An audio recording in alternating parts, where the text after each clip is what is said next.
Alright, welcome back to the channel, everybody. In this video I'm going to do an upper body workout that involves a couple different giant sets and one superset.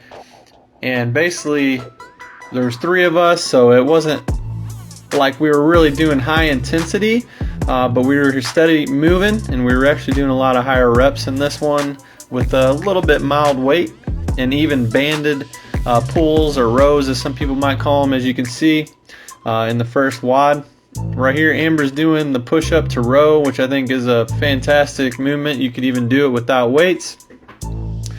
She actually taught me this next. It's called the frog leg raises, and let me tell you, it is harder than it looks. I thought it'd be really easy, but basically what you're doing is you're holding on to a bench and you are squeezing your glutes as hard as you can and raising your legs as high as you can, and it really attacks your glutes and your lower posterior chain, which is sometimes hard to target with things other than just your deadlift or back extensions and stuff like that.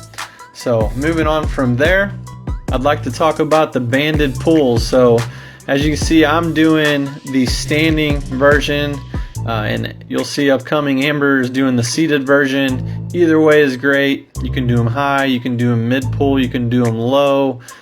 You can do it any way you would like. You can do this with a cable machine. We had bands today, so it's all about how hard you want it to be. The farther you step back or the thicker the band you have is going to make it harder. There's a lot of variations of these, and sometimes you'll just see people doing a simple face pull, they call it. Alright, so in the first one you saw the frog leg raises, which is definitely new to me, and I'd imagine new to a lot of you. In this one I'm doing what's called around the worlds, or I kind of was calling them circle flies, whatever you want to call them. They really work that shoulder girdle, and you will feel it in your chest, you'll feel it in your biceps, your shoulders, even your lats a little bit in your back. It's a really awesome movement. Give it a try. You don't need a lot of weight for this one. From here we were moving into a dumbbell press. Now on this one we only had some really light weights, at least for me. These are light, just 20-pound dumbbells. So I was going for max reps in like a certain time domain. So I think I was going for 30 seconds here, just max reps, whatever I could do, which I wasn't super worried about form because it's lighter weight, and I know it's probably most likely not going to injure me. I'm very warm at this point. So sometimes you don't always have to go heavy to get that stimulus in the muscle.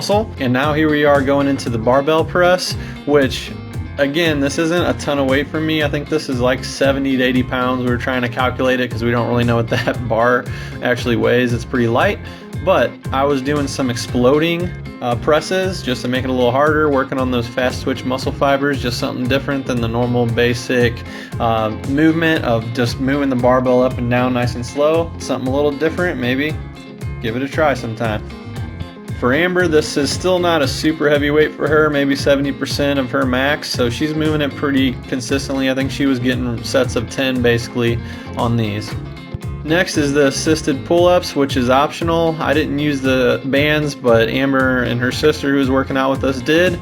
Definitely a great way to work your pull-ups, trying to get that first pull-up or just increase your actual reps that you're trying to do.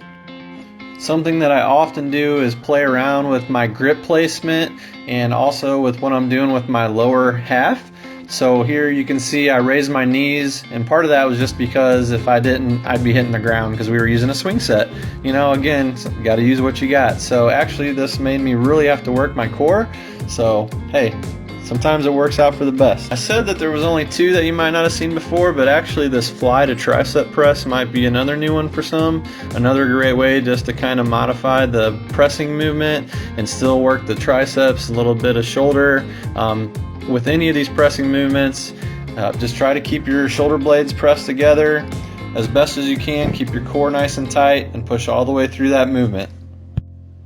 From there, we just finished with some good old single arm rows, which is a staple in my back workouts all the time.